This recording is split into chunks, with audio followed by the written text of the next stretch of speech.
आखिर ऐसा क्या था उस मूर्ति में जिससे जयेश गायब हो गया था? कैसे किया था उस मिस्ट्री वुमन ने ये सब? ये जयेश की समझ से बाहर था। उस औरत की आंखों में कुछ तो था, जैसे वो बहुत कुछ कहना चाहती हो। एक अजीब सी कसक थी, लेकिन कोई भी उसे समझ नहीं सकता था। अगले ही पल वो हंसते हुए वहां से निकल गई। इधर निहाल के दोस्त भी जा चुके थे। एकाएक जयेश को अपने सामने देखते ही निहाल बोला, क्या बात है जयेश, इतने घबराए हुए क्यों लग रहे हो? जयेश उससे नजरें चुराते हुए बोला, अब कुछ नहीं भाई, वो शायद तबीयत सही नहीं लग रही। फिर निहाल हंसते हुए बोला, अरे तो चलना, तबीयत सही करवाता हूँ। जल्दी से रेडी हो जा, एक पार्टी में चलना है। इस पर जयेश ने कहा, देख, मेरे पास अच्छे कपड़े नहीं है, बेवजह तेरी बदनामी होगी। जयेश के लाख मना करने के बावजूद निहाल उसे पार्टी के लिए लेकर निकल गया। और कुछ देर बाद जैसे ही वे दोनों पार्टी के अंदर पहुंचे, तो वहां अपने ऑफिस की कलीग रसिका को देखते ही जयेश चौंक पड़ा। ये मुझे कहाँ लेकर आ गया तू? रसिका मुझे नीचा दिखाने का एक भी मौका नहीं छोड़ती। मैं जा रहा हूँ। इतना कहकर जयेश वहां से बाहर निकलने लगा। जयेश के बिहेवियर पर निहाल हैरान रह गया। वो उसे रोकने के लिए उसके पीछे पीछे दौड़ा, लेकिन तभी सामने से कार्तिक ने आकर जयेश का रास्ता रोक लिया। वो उस पर हंसते हुए बोला, ओहो, रसिका की पार्टी में बिन बुलाया मेहमान, औकात से फटीचर और सपने बड़े बड़े। इतना कहकर कार्तिक चारों तरफ देखने लगा। उधर निहाल जयेश को ढूंढते हुए दूसरी तरफ जा चुका था। जयेश ने घबराकर अपने आसपास देखा, फिर वहां से बाहर निकलने लगा। लेकिन तभी कार्तिक ने उसके गले में हाथ डालकर कहा, अरे घबरा क्यों रहा है? क्या सच में बिना इनवाइट किए आ गया? कोई बात नहीं, चल पार्टी में। जयेश थोड़े गुस्से में बोला, देखो कार्तिक, मुझे कोई ड्रामा क्रिएट नहीं करना है, लीव मी, मैं गलती से यहाँ गया हूँ। तभी कार्तिक की नजर रसिका पर पड़ी, तो वो चिल्ला कर बोला, अरे रसिका, तुमने अपना स्टैंडर्ड इतना गिरा लिया कि ऐसे लोगों को भी इनवाइट करने लगी।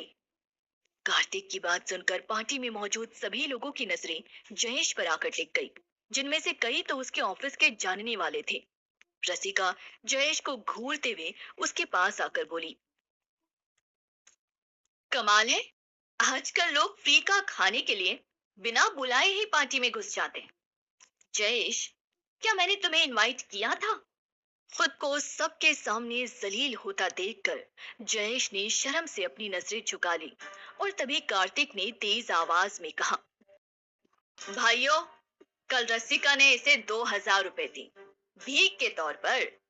कम से कम कपड़े तो ढंग के खरीद ही सकता था। तभी भीड़ में से कोई लड़का बोला, रसिका ने इसे पैसे दिए, लेकिन क्यों? और इसका जवाब रसिका ने दिया, क्योंकि इस फटीचर ने एक कांड किया है, देखना चाहोगे? रसिका की बात पर सभी लोग हाँ हाँ में चिल्लाने लगे। और फिर कार्तिक वो फोटोज अपने मोबाइल से सभी को दिखाने लगा, जिसे उसने तब क्लिक किया था जब जयेश अपनी शर्ट से रसिका के सैंडल साफ कर रहा था। सब जयेश की ओर देखकर उस पर ठाके लगाकर हंस रहे थे, और जयेश चुपचाप खड़ा अपनी बेबसी को कोस रहा था। फिर कार्तिक ने हंसते हुए कहा, तो देख लिया ना आप लोगों ने, ये है इस टीचर की औकात। और आज तो इसने यहाँ बिन बुलाए पार्टी में आकर हद ही कर दी। क्यों भाई, अब क्या तुम्हारे इतने बुरे दिन आ गए हैं कि तुम्हें बड़े लोगों की पार्टी में चोरी छिपे घुसकर खाना पड़ रहा है? जयेश अपना सर झुकाए सबकी बातें सुन रहा था, लेकिन जब उससे बर्दाश्त नहीं हुआ, तब उसने गुस्से में कहा, मुझे कोई शौक नहीं है तुम्हारी पार्टी में आने का, वो तो मैं निहाल की वजह से। वो आगे कुछ कहता उससे पहले ही रसिका ने वाइन का ग्लास उठाया और उसमें भरी वाइन जयेश के चेहरे पर फेंक कर गुस्से में बोली, तो कौड़ी के इंसान, तुम्हारी इतनी हिम्मत कि मेरे सामने खड़े होकर मुझसे जुबान लड़ाओ? जयेश का पूरा चेहरा भीग गया और लोग उस पर हंसने लगे। तभी वहां पर एक औरत की आवाज गूंजी, एक्सक्यूज मी, क्या हम जयेश से मिल सकते हैं? उस औरत ने जिस तरह से वहां एंटर किया था, उसे देखकर सभी हैरान रह गए। ये वही औरत थी जिसने थोड़े समय पहले जयेश को नगर वधु की मूर्ति दी थी। उसे देखते ही कार्तिक के मुंह से निकला, क्या कमाल लग रही है, आखिर है कौन ये? सभी उस औरत को देखकर हैरान ही थे कि तभी वो औरत रसिका के पास आकर बोली, सॉरी, हम आपकी पार्टी में बिना बुलाए आ गए। दरअसल हमें जिससे काम है वो यहीं पर है। इतना कहकर वो औरत जयेश के पास पहुंच गई, जो एक कोने में खड़ा था। उसके आते ही जयेश को फिर से ऐसी खुशबू महसूस हुई जैसे पूरी महफिल में किसी ने चमेली के फूल बिखेर दिए हो। उस औरत ने बिना किसी झिझक के जयेश का हाथ पकड़ा और बोली, आखिर कब तक अपनी बेइज्जती करवाते रहोगे? हमारे साथ चलो जयेश, ऑफर अभी भी खुला हुआ है। दूसरी तरफ उस औरत को जयेश से बात करता देख कार्तिक ने अपने एक दोस्त से कहा, समझ में नहीं आ रहा कि इतनी हॉट और अमीर औरत इस फटीचर जयेश से क्यों मिलने आई है। इस पर उस दोस्त ने भी हैरानी से कहा, पता नहीं भाई, यहाँ मौजूद सभी लोग भी यही सोच रहे हैं। इधर उस औरत की बात सुनकर जयेश घबरा सा गया। उसने एक पल में उसका हाथ झटकते हुए कहा, आखिर है कौन आप और क्यों मेरे पीछे पड़ी हैं? और और आपके पास मेरी तस्वीर क्यों थी? और उस औरत ने एक पल जयेश को घूर कर देखा, फिर हंसते हुए बोली, वो तो हमारे प्यार की तस्वीर है। खैर छोड़ो इन बातों को और चलो मेरे साथ। जयेश ने उसे इग्नोर करते हुए कहा, मैं नहीं मानने वाला आपकी वो घटिया सी शर्त। जवाब में वो औरत बड़े ही सीरियस टोन में बोली, अनामिका नाम है हमारा। कहा था ना कि वो नगर वधु की मूर्ति तुम्हारी किस्मत बदल देगी। तुम्हें गायब होने का वरदान मिला था, लेकिन तुमने उसे फेंक दिया।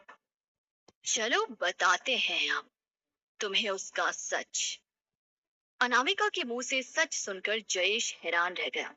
फिर अनामिका ने उसका हाथ पकड़ा और सबको इग्नोर करके उसे बाहर ले आई। तभी अनामिका ने नगर वधु की मूर्ति को जयेश के हाथ में पकड़ा दिया, जिसे देखकर जयेश के मुंह से निकला, मैं इस मूर्ति का क्या करूंगा? मैं गायब नहीं होना चाहता। इस पर अनामिका हंसते हुए बोली, कोई बात नहीं, अब इस मूर्ति से सिर्फ तुम्हारी किस्मत बदलेगी। बदले में तुम्हें नगर पुरुष बनना होगा, जैसा कि उस लेटर में लिखा था। वही करना होगा जो एक नगर वधू करती थी। तुम्हें हर उस लड़की या औरत को प्यार करना होगा जिसे मैं तुम्हारे लिए चुनूंगी। ये सुनकर जयेश का मुंह खुला का खुला रह गया। वो हकलाते हुए बोला, लड़की, प्यार, पुरुष, ये ये कैसी बातें कर रही हैं आप? आखिर क्या है इस नगर वधु की मूर्ति का सच? और मुझसे ही आप ये सब क्यों करवा रही हैं? जयेश की बात पर अनामिका एक पल के लिए खामोश रह गई, फिर एक लंबी सांस लेते हुए बोली, ठीक है, अगर तुम्हें पहले यही जानना है तो चलो मेरे साथ। जयेश ने हकलाते हुए पूछा, "क- क- कहाँ?" जवाब में अनामिका ने कार का दरवाजा खोलते हुए कहा, कार के अंदर बैठो। जयेश कंफ्यूज होकर कार के अंदर बैठ गया। कुछ देर में अनामिका ने कार एक आलीशान बंगले के बाहर लाकर रोकी, जिसे देखते ही जयेश के मुंह से निकला, ये आप मुझे कहाँ लाई हैं? ये तो पुराने जमाने के किसी राजा महाराजा का।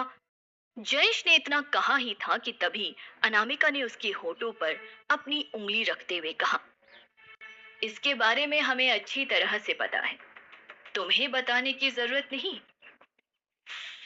जयेश चुप रह गया और फिर अनामिका ने उसका हाथ पकड़ा और बंगले के अंदर ले गई। अचानक ही जयेश को अपने कानों में जैसे किसी ढोल नगाड़े के बजने की तेज आवाजें सुनाई देने लगी। उसे ऐसा लगा जैसे वो किसी महल में आ गया हो, लेकिन ये सिर्फ कुछ पलों के लिए था। अगले ही पल उसकी आंखों के सामने से सब कुछ गायब हो गया। हैरान हुआ वो खुद से बोला, ये क्या हुआ था अभी मेरे साथ? जैसे मैं यहाँ था ही नहीं, बल्कि कहीं और। जयेश आगे कुछ कहने ही वाला था, लेकिन फिर अनामिका ने उसे अपनी तरफ आने का इशारा किया, तो वो उसके पीछे पीछे चल पड़ा। बंगले के अंदर कई सारी तस्वीरें थीं, जिनके ऊपर पर्दा लगा हुआ था। अनामिका ने पूरी कोशिश की कि जयेश की नजर उन तस्वीरों पर ना पड़े। फिर वो उसे लेकर एक कमरे में पहुंची। चमेली के फूलों की भीनी भीनी खुशबू अब और भी ज्यादा तेज हो गई थी। खिड़की से छन कर आती चांद की मध्यम रोशनी में अनामिका बहुत ही ज्यादा खूबसूरत भी लग रही थी। और फिर अनामिका ने जो किया, उससे जयेश हड़बड़ा सा गया। बेड के पास पहुंचकर उसने अपनी साड़ी का पल्लू नीचे सरका दिया। जयेश ना चाहते हुए भी उससे नजरें हटा नहीं पा रहा था। उसने मन में सोचा, मैं खुद पर कंट्रोल क्यों नहीं कर पा रहा हूँ। तभी अनामिका ने मानो जैसे उसके मन की बात सुन ली हो, और फिर रहस्यमयी तरीके से हंसते हुए वो बोली,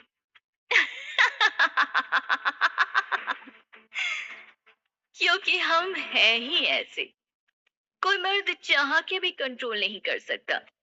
लेकिन तभी जयेश ने चौंकते हुए कहा, आपने फिर मेरे मन की बातें पढ़ ली, और ये क्या कर रही हैं आप। जयेश ने घबराकर अपनी नजरें दूसरी तरफ घुमा ली। तभी अनामिका ने उसका हाथ पकड़ा और कहा, आंखें क्यों बंद कर ली जयेश, नगर वधु की मूर्ति का सच जानना है ना तुम्हें। जयेश अब अनामिका के अंदाज से काफी घबरा चुका था। वो वहां से जाते हुए बोला, बंद कीजिए ये तमाशा, नहीं जानना मुझे कोई सच। इतना कहकर जयेश वहां से गुस्से में बाहर निकला और अपने घर की तरफ चला गया। और अनामिका ढाके मारकर हंसने लगी। हंसते हंसते ही वो अचानक सीरियस होते हुए बोली, घर जाओ जयेश, सच की शुरुआत हो चुकी है। आखिर मैंने इसी दिन के लिए सदियों से इंतजार किया है।